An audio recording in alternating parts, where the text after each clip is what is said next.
Alright, what's going on, you guys? Welcome to Real Madrid Hub again. I'm your host, Dr. Jota.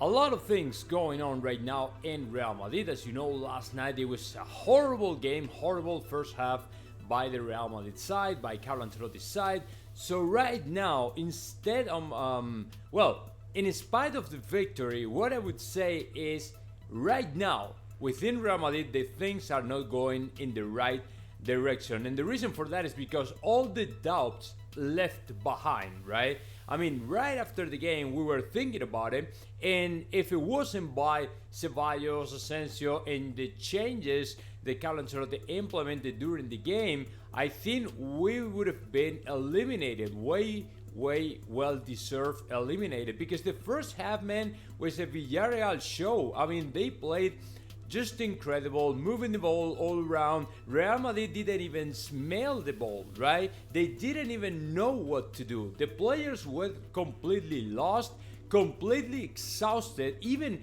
in the first 30 minutes, man, you could feel it. These players are completely exhausted, off track. They don't even know what to do, and they feel they cannot deliver anything better. So that is the big thing right now. So to me, within El Madridismo, within the board members, Los Madridistas, we all thought, I mean, this is not a coach thing, right? This is a player thing. The reason for that is because they've been playing for so many minutes with the national teams that they are right now so exhausted, right, to deliver something a little bit better with Real Madrid. So on top of that, Villarreal is a great team, it's a great squad. They do know what to do, they do know with the ball, and of course they have a very specific style which is really superior to the style of Real Madrid, because Real Madrid doesn't have any style, right? We only have the epic, we only have the kind of like, okay, let's do this, man, let's do this because we're brave. We are Real Madrid, and we are supposed to do these kind of things. The comebacks, right? So the comebacks are back, unfortunately, because it is not, I mean, I don't want to criticize the team. I don't want to criticize the comebacks. It's super exciting every time we win, this way, all that stuff. But I don't want to hide any problem that we have, because we actually have a lot of problems, right? The defense, man, it was a souffle. It was super soft again with the first goal, with the second goal. Nobody, I mean literally nobody knows anything about what to do, how to solidify the defense, right? How to consolidate the defense line, and of course, how to build up the wall we really need in the defense. That is the big thing right now in Real Madrid. Then if you move forward and you start to analyze the midfield, man, the midfield is completely lost.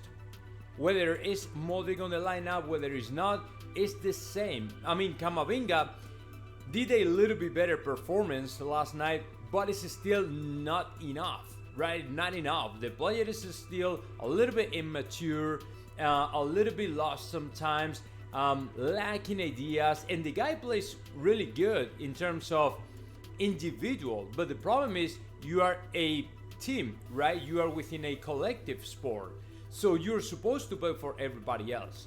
So what Carlo Ancelotti is expecting to happen with Eduardo Camavinga is for him to replace Luka Modric. You know what I'm saying? So the thing is, if he really wants to play, whether it's Luka Modric or Toni Kroos, he will have to drive the ball all around, man, with better ideas and coming up with a better plan, planning ahead, watching ahead, creating ahead in his mind. This kind of stuff is what Carlo Ancelotti is expecting from Camavinga. But the problem is this.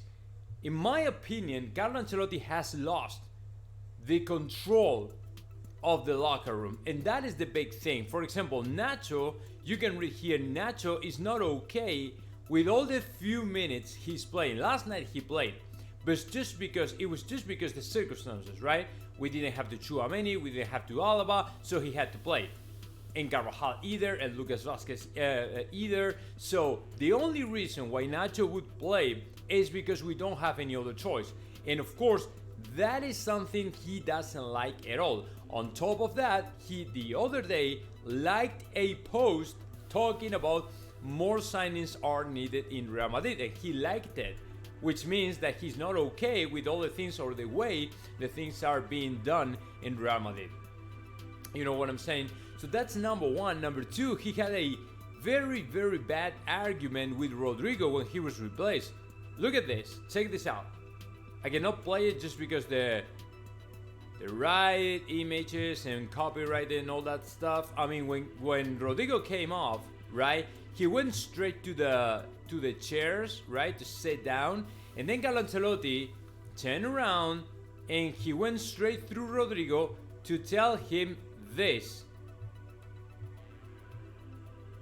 Look, you to me have to say something. I mean, every time you go off the pitch, you normally, clap your hands or with a player you have been replacing for, or with the coach you high five or something like that, or shake hands, something like that. Rodrigo didn't, and here Ancelotti said, "You to me," in Spanish, "me saludas." You to me has to say something. Okay? You have to say something. And Rodrigo was kind of like, oh my god. And Ancelotti was very serious. Man. I mean, Ancelotti is like a father, man. It's like a father, and Rodrigo is just a child. So he has to show some discipline, right? He has to show some respect. That is my opinion. On top of that, he didn't do a great job. Precisely. I mean, last night, it was horrible. I mean, the possibility for Rodrigo to become the perfect replacement for either Benzema, Asensio, and all that stuff is fading away, man.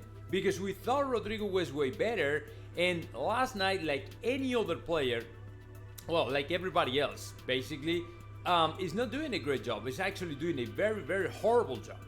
So he was probably upset. He was probably pissed. But that is not an excuse to not say anything to Carlo Ancelotti, man. You have to be respectful all the time. So the thing is, it's not only with some players, right? It's also, for example, Lunin, the goalkeeper. Lunin was expecting to be in the lineup because he was the Copa del Rey and replacing Courtois and all that stuff. But for Ancelotti, it was so important, so crucial this game, that in my opinion, he said, no, man, today is not the day. Today is not the day, and you will be in the bench again. So he's very frustrated and disappointed with Carlo Ancelotti. That's number three. So there's a bunch of players who are not okay with Carlo Ancelotti at all. So on top of that, Carlo Ancelotti at the same time is not okay with the way the things are being done by the board members in terms of signings and exits, right? I mean, last summer, Carlo Ancelotti went upstairs to the Florentino's office and say, hey, we need signings, we need players, we need a forward, we need a midfielder, we need another defender, we need fullbacks, man, we need a bunch of stuff that you're not providing me with. So what do you want me to do? Do you want me to win something with this kind of squad? The problem is, every single thing remains the same like last season. The problem is, last season we were able to win pretty much the biggest titles, right? The Champions and La Liga, but the problems were still there. The reason why we won La Liga, it was because FC Barcelona was completely lost.